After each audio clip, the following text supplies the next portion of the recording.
All right, my next guest will face Gegard Mousasi for the Bellator middleweight championship on August the 13th in the main event of Bellator 264. And of course, it is John Salter back on the show. John, how are you?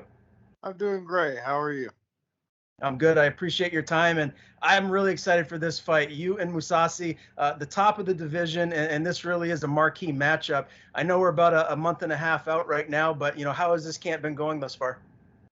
It's going well. About a week and a half into really ramping it up, but I knew it was coming for a while, so been kind of doing about 75% of what I would normally do in a camp. So I was pretty ready to jump into it. It wasn't a big change. Is there any new wrinkles to this camp? Have you brought anybody else in to prepare you for Mousasi, or has this just been pretty much business as usual for you? Um, Obviously, little things are different, but I'm not making any major changes. Obviously, what we've been doing is working. I made it a big adjustment after the Lovato fight, and I think everything's been working pretty well since then. Who are some of the main guys that you're getting your working with? I know you got Joe Selecki down there, but he's a little bit smaller of a fighter, so I'm sure you're not like really going with him all the time. Who are some of those guys that maybe you're getting your sparring in with? I've got Corey Crumpler, who he's only had 3 pro fights and just didn't want to fight anymore, but just absolute monster, world class jiu-jitsu. So I work with him a lot. He's probably my main training partner. And I've got Jamie Pickett. I do a good bit with him. And then Trey Woods. He's a 1-0 pro, but really good boxer. Him a lot. He's a 205er, big guy. So that way, I kind of get used to that right-handed, good jab, and good 1-2. And then, I spend half the week at Gym O in Charlotte. Basically, I'm trying to keep, do as many rounds as I can with guys that are good, good pressure on the feet, especially with a good jab. As far as balancing your coaching and your training, like how has that been? Because I know you're a head coach there. You're a very busy guy with that. So how has that been? That balance of the two?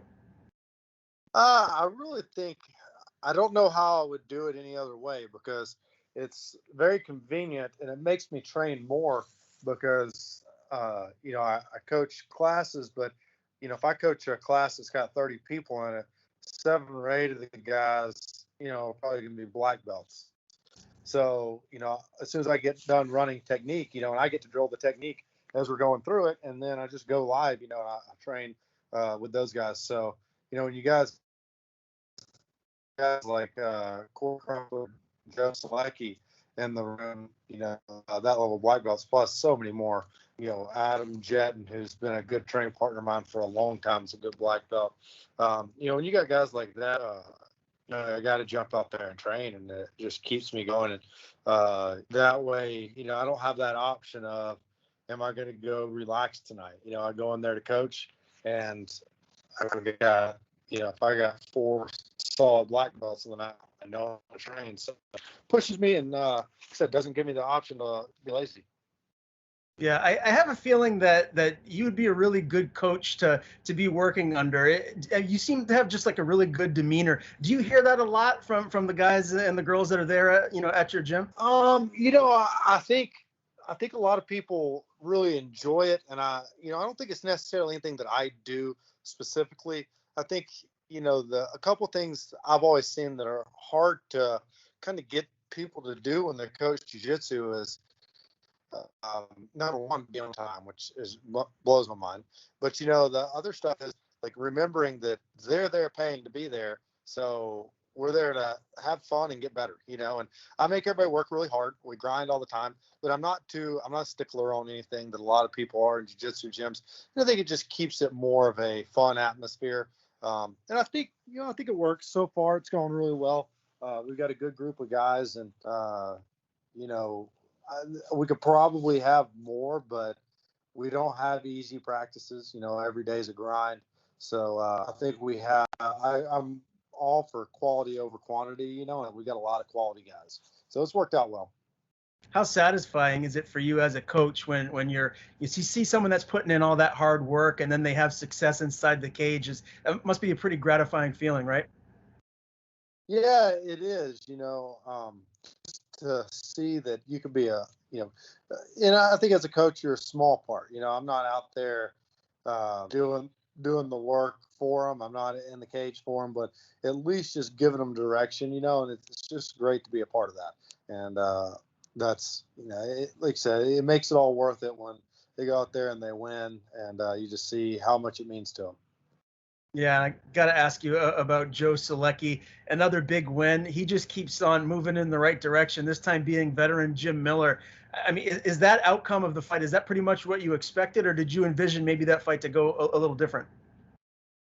We knew that was going to be the case. Joe, number one, he came to us, it's probably been 3.5 years ago now, as just a world-class jiu-jitsu guy that mostly pulls guard, and he just committed to, hey, I want to be as good at wrestling as I am jiu-jitsu, and doesn't miss a wrestling practice. He's in there drilling technique, and just a perfect example of somebody that has just outworked everybody else to be a grinder that can put you on your back at any time, and we knew that Jim Miller was smart and that he wasn't going to create scrambles, because if you scramble with Joe, he's going to take your back, he's going to choke you.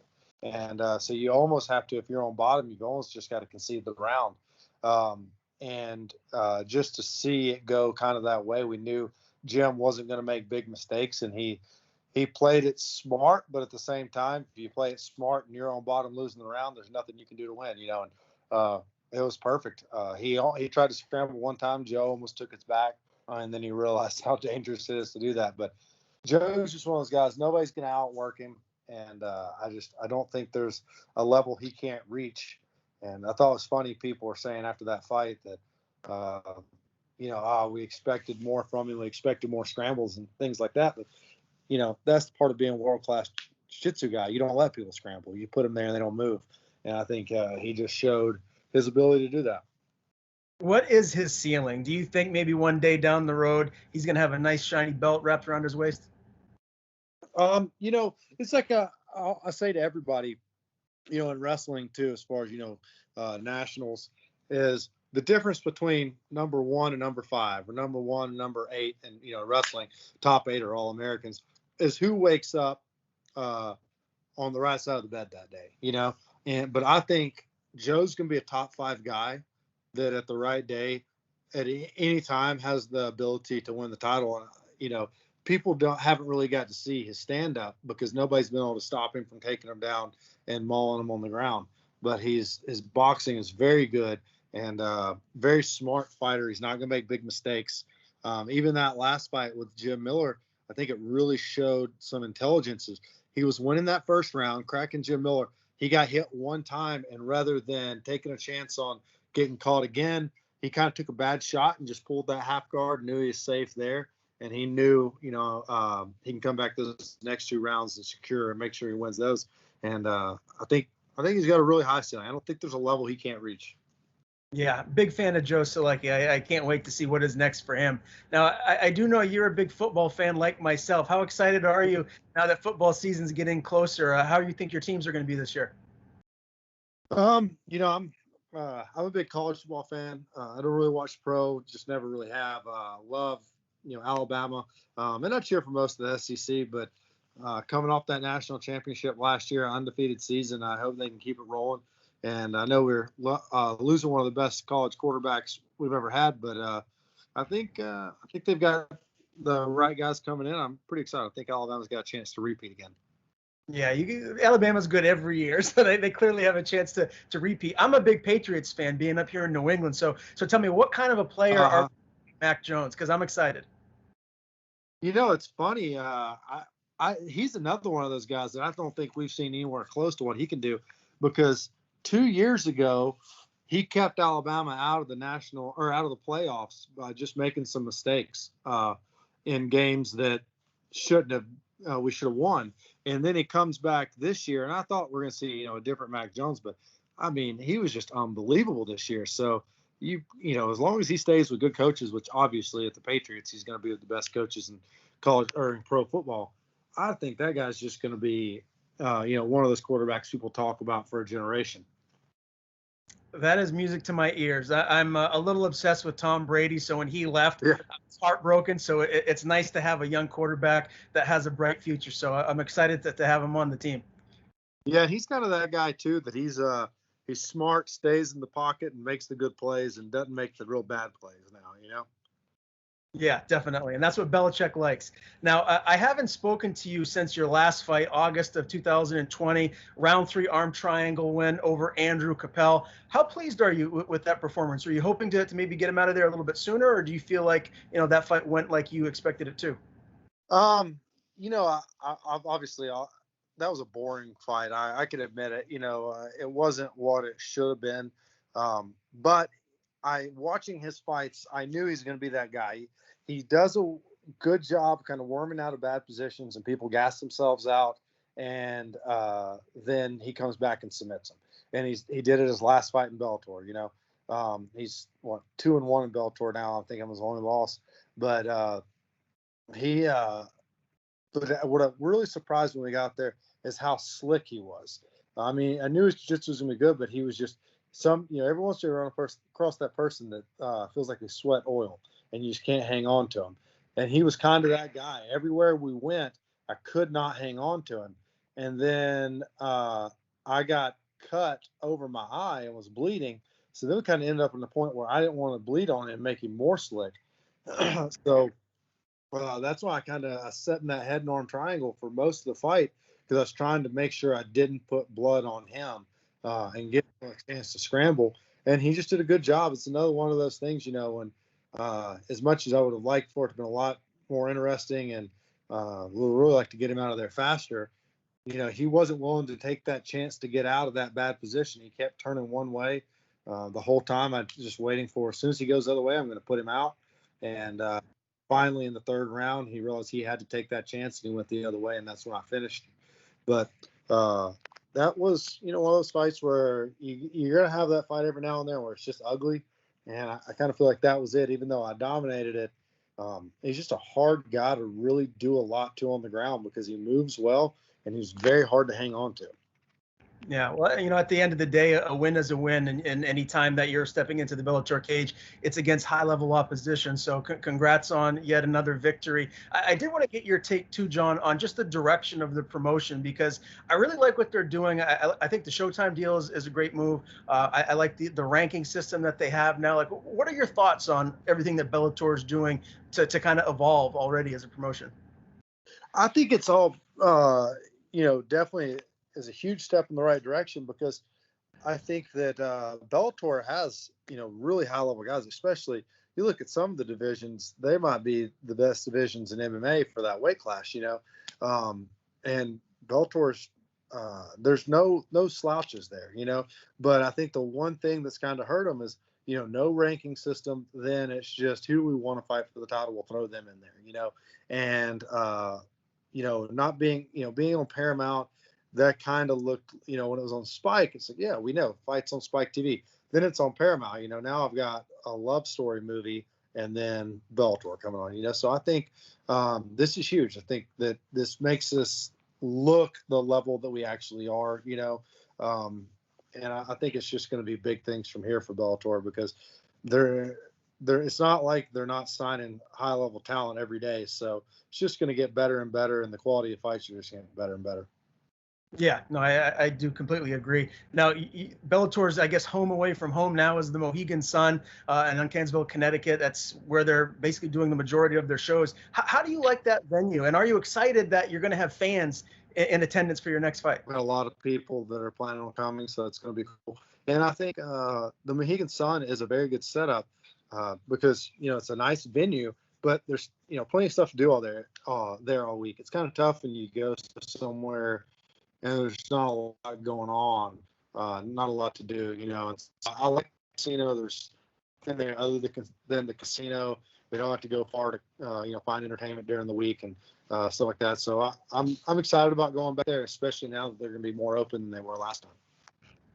Yeah, no doubt. Let's talk about this matchup for the title. First of all, I just want to get your thoughts on what it would mean to you to capture this belt and win a world championship for Bellator. I mean, it's everything I've been working for my entire life. It's this is one of those. It's a lifetime in the making, and I know people say that every time they fight. But I'm 36. I've been in combat sports since I was 12 years old. So it's a long time, and I've won a title at every level that I've competed at. And so now it's time to win a world title in MMA and kind of cap everything off. By no means am I done after this, but it's the staple in my career that I need. How many more fights do you have left on your deal? I've got several. Signed a 6-fight deal. I've only fought once since then. So, signed it before COVID. So obviously there's going to be some things going on with it time-wise since COVID, slowed everything down a lot. Yeah, well, I was definitely excited to see you step back in, especially for this fight. And doing my research for this interview, Mousasi is one of them guys that's been around forever. I thought he was older than you, but he's actually 35. I mean, his record's 47-7-2. It doesn't take much to find some tape on him. What do you like about this matchup against Gegard Mousasi? He's while he doesn't make mistakes, and I think that's the hardest thing is he just doesn't make mistakes. You're not going to find him doing something dumb that you're going to capitalize on, and he has a lot of ways that he survives very well, even in the worst spots. But the thing that's, I think he's the best at is he just takes his time and does what he wants to do. You're not going to get him out of his game plan. You're not going to get him to do things that he doesn't feel comfortable with. But at the same time, he's not that dynamic, explosive guy that's going to take your head off from across the cage, So that kind of takes some of the risk of, moving around your feet with him. Perfect example, Costello, who was one of his training partners for a long time. When I fought him, that got so dynamic. He explodes from across the cage. He's always spinning, throwing so many things that you never really know what's coming. And that fight, I got hurt early, like 30 seconds into the fight, I got hurt. And so then it was kind of survival mode for the rest of the fight. I was able to wrestle him and control him and beat him up on the ground. But I don't think that this fight I've got to deal with that level of dynamic striker. Do you feel like your wrestling ability is going to be the key to you winning this title? I mean, obviously that's going to play a big part of it. Even when we're striking, he's got to keep his, he can't keep his hands too high because when I'm changing my level, he's got to worry about me putting him on his back and causing problems there. I think wrestling is, like every fight is such a big deal for me because even when I'm not wrestling, he's got to worry about me wrestling. He can't keep his hands up real high. And every time I change my level, he's got to bring his hands down and recognize the takedown. He can't just march forward and try and back me up because he's got to stay out of my takedown range. So it helps me with striking and helps me with defensive striking. And, obviously putting on his back and control is a big deal too.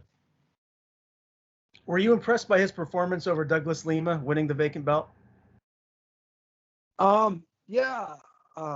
Anytime you're gonna, you can beat Douglas Lima and walk into him like that's a big deal because I don't think there's anybody on the planet that has leg kicks like that. So, might not have been the most exciting thing in the world. I still think it's a pretty impressive win. Yeah, no doubt about it. What's your prediction for this fight, John? How do you see this playing out? Do you believe you're going to be able to finish him, or do you feel like this is going to go the distance and you'll get your hand raised that way? He is the kind of guy that he's going to force 5-round fights. Like I say, he does not make the mistakes to get finished.